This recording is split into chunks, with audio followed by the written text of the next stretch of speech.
到左倾共播仁波切弘法世界的节目现场啊，我们想继续请教一下仁波切哦，世界上所有的佛教徒都非常辛苦，包括这个我们的藏传佛教在西藏啦、印度、尼泊尔的这些藏传佛教徒，还有台湾哈，那台湾也有这个慈济啦、中台禅寺啦，还有法鼓山这些大的这个寺庙哦，那大家都是很不辞辛劳的到处去弘法。然后甚至到偏远的地方去弘法，他们这些不辞辛劳啊，然后发善心啊，也请人家发善心，这些到底为什么？他们的目的是什么？对，因为这个来说到就是所谓的修行人，他主要都是在为他而作为一切的，所以就是同时为他来说的话也是有两种，相当就是一个实践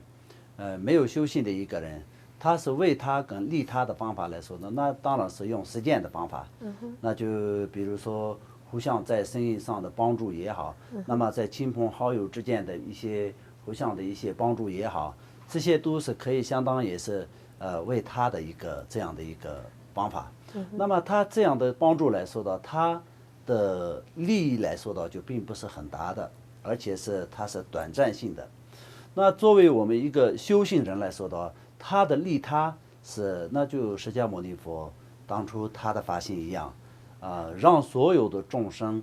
从生死轮回的苦海当中解脱出去，这就是永久的解脱。那么让他们获得圆满正等觉佛的果位，这就是永久的快乐。所以就是究竟的快乐嘛，这个。所以就是呢，就是我们所有的修行者，像比如说显宗的很多法师们，也好密宗藏传的很多的仁波切上师们也好，都是一样，包括很多的僧众喇嘛们一起都是发心，都是为了他人发心。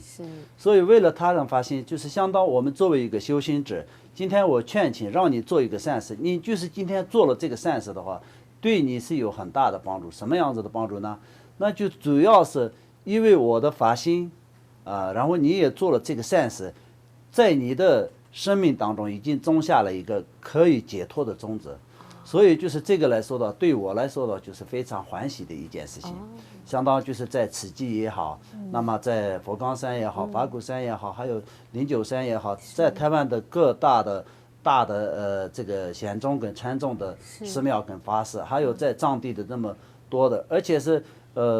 这种善事来说的，又并不是说只有大的寺庙有做，那么小的寺庙没有做，不是这样的。主要是一个出家人，他都是站在利他的一个心态上，那么就是看自己的能力范围、祈愿的范围、发心的范围、发心的大小的范围，都是不断的去让人家做善事。那么为什么这样做呢？我们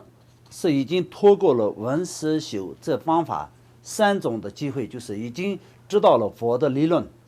而且是我们已经非常肯定的了解了佛所的一切道理，是对我们生死轮回当中呢最有帮助的，就是佛的教义跟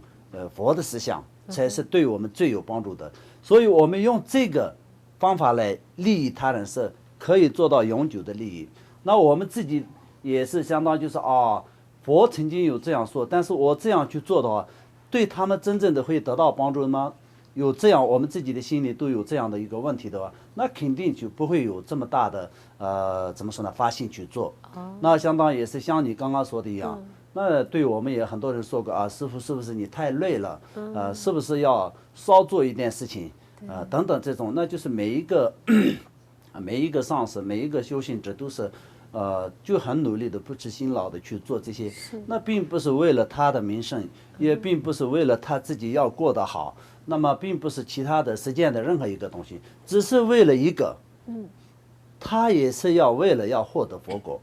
所以他要为了获得佛果是一切众生，不是他只是一个人。所以就相当过去很多的菩萨嘛，要获得为了获得佛果，所以就做过很多修行的过程当中，做过很多非常广大的布施。广大的布施说是自己的身体上切下来肉布施给众生，也有把自己的生命都布施给众生的都有。那么这样的时候呢，就是很多非人，很多第十天的，相当就是第十天啊，这些就觉得人间有一个这么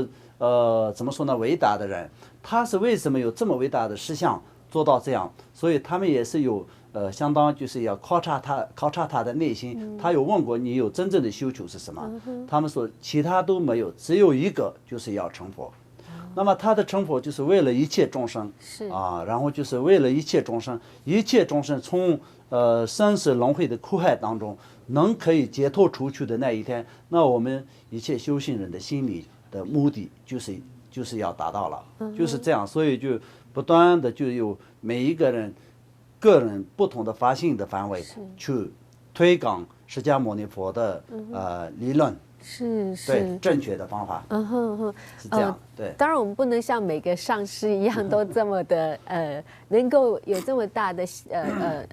法力哦，去帮助所有的人。可是我们常听到我们去祈愿。好，去法会做祈愿，到底这个祈愿有没有一些什么方法只能在